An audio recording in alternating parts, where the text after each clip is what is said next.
I recently lowered my A1C from a 6.3% down to a projected 6.1% in just 1 month with very few low blood sugars. But it got me thinking, can lowering your A1C too fast actually be dangerous? Turns out it can. So let's talk about it. And I'll also walk you through my 3 strategies that I use to lower my A1C safely.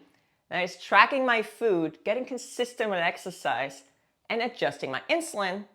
And that's not by increasing it. But first, let's talk about what research says about rapid A1C drops and health risks. I remembered an interview that I did with one of the top US endocrinologists, Dr. Ann Peters, a while back about A1C. And of course, I also went digging and I found some data on how fast we can safely lower A1C. First things first, is it actually dangerous to lower your A1C too fast? And since A1C is a reflection of your average blood sugars over the last roughly 3 months, that means lowering your blood sugars, which is usually the goal for a lot of us who live with diabetes. Dr. Ann Peters told me point blank that lowering your A1C too fast can cause weight gain, eye damage, and permanent nerve pain. Her advice is to go slow and make a sustainable plan with your care team. That's why the strategies I'll share later, especially the one about adjusting your insulin, matters so much, because it's not just about lowering your numbers. It's about doing it in a way that your body can handle. While digging around looking for other health sources, I also wanted to find something a little bit more detailed on, well, how fast can we actually lower A1C safely, and why is there a safety risk associated with lowering your A1C? Because after having lived with type 1 diabetes since 1997, these questions are really important to me, and I'm sure they are to you too. And my A1C fluctuates.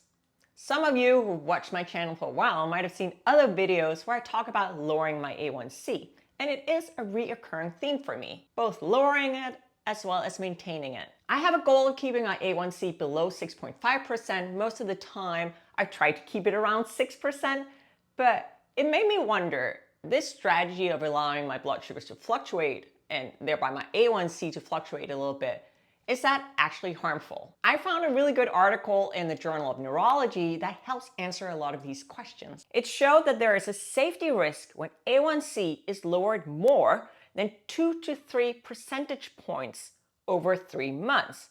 They especially found that it increases the risk of neuropathy, which is nerve damage. Neuropathy is one of the known complications of chronic elevated blood sugars and why we should try and manage our blood sugars, but clearly not too aggressively. So it seems that its A1C drops above 2 to 3 percentage points over 3 months that might lead to certain health issues such as neuropathy. But the other interesting part is why a quick drop in A1C might be an issue. So it might be due to inflammation due to hypoglycemic events, so low blood sugars. This is really interesting because if you're not managing your blood sugars using any blood sugar lowering medications, such as, for example, insulin, you're less likely to have a blood sugar lower than 70 milligrams per deciliter. So the risk of lowering your A1C too quickly might be higher for us who manage with insulin. And here's an interesting observation. This time around, I actually managed to lower my A1C without adding any additional insulin to the equation. I actually ended up needing less. And even better, I did this with very few low blood sugars.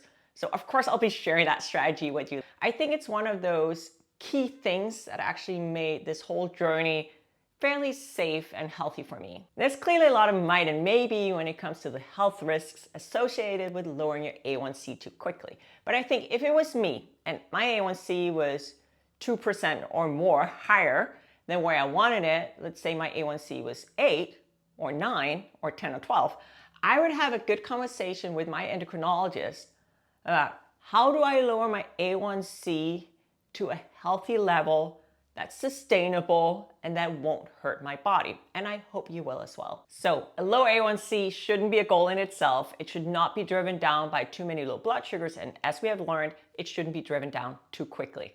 As mentioned, my A1C fluctuates. Back in January, it was 5.7%. And then I started traveling, I got out of my routine, and it climbed up to 6.3%. It's not the first time that this has happened, and it's not the first time that I've done something about it. I don't mind an A1C of 6.3%, but I'd rather be around 6. So I made some changes that I'll of course share with you, And in just 1 month, my projected A1C has gone down to 6.1% with very few low blood sugars. Yay! What you see here is the report from my CGM, so my continuous glucose monitor. The GMI is my projected A1C. Time and range show how much of the time has my blood sugars been between 70 and 180 milligrams per deciliter. I'm still on the road, so I haven't been able to get a proper A1C test done. And with a CGM, one could argue that you don't really need those tests anymore, but that's a different discussion for a different day. So how did I do this? Well, funny enough, that's actually not what I set out to do, but it was a very welcome side effect. I'll of course give you all the details, but high level what I did was 1, I started tracking my food, 2, I started an exercise routine, and 3, I adjusted my insulin, and not up. My husband and I, we left our home in May and have been traveling around working on the road, and it's been fun and exciting. There's also been a bit more fun with food and a lot less routine, which just made my A1C start to creep up. My A1C is still within my target range, so what initially triggered this change was that, well, my pants were getting mighty tight. To keep myself accountable, I started tracking all of my food in an app called MyFitnessPal.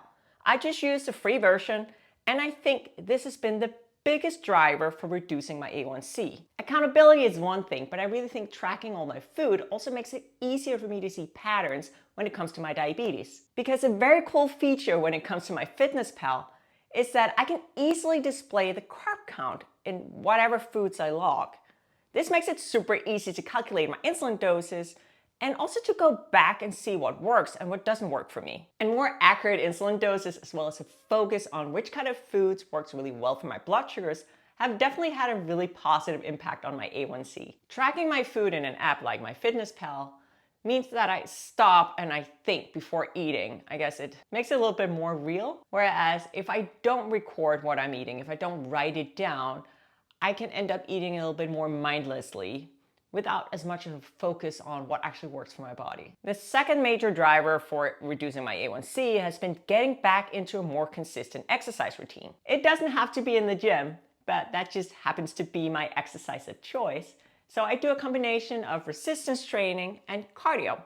Where I'm at right now, it's not super hot.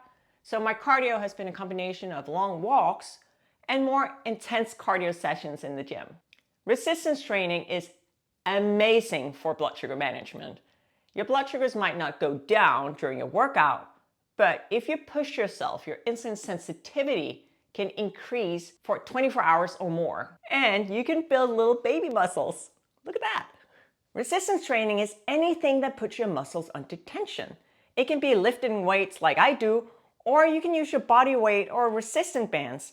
As long as it's challenging, you'll get results. In my opinion, exercise is one of the most effective ways of lowering blood sugars. You do need a little bit of insulin on board. So what happens when you exercise is that your exercise will hypercharge that insulin, which just makes it easier to lower your blood sugars. I look at it like this. So there's cardio. Steady state cardio is when your heart rate comes up and kind of stays up. That type of exercise, let's say you go for a long walk, go for a bike ride, go for a dance class.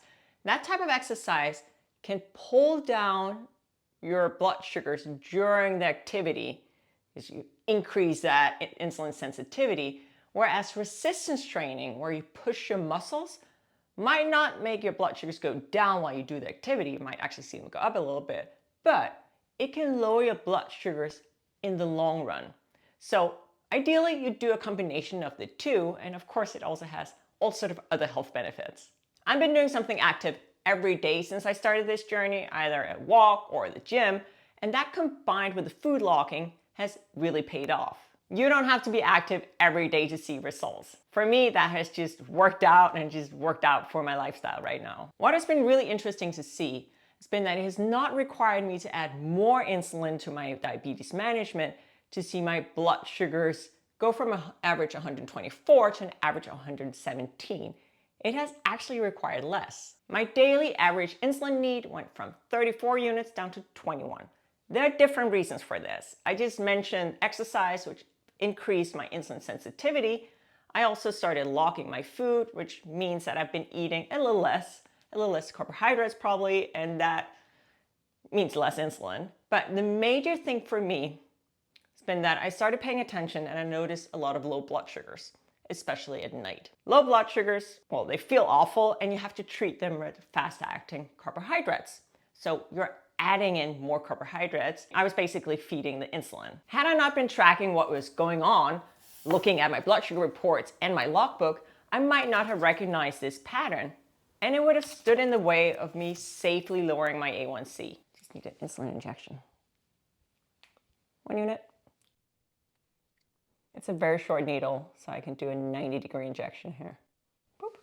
Obviously, I have to continue this course if I want to see an A1C closer to 6, and I'm confident that I will. But I also know that there'll be times over the many years to come where I'll see my A1C start to creep up again. For me, that's actually okay. After living with diabetes for almost 28 years, I do feel like I'm in a driver's seat. I don't have any complications from diabetes, and I don't feel like diabetes is completely taking over my life. And I want you to know that you can get there as well.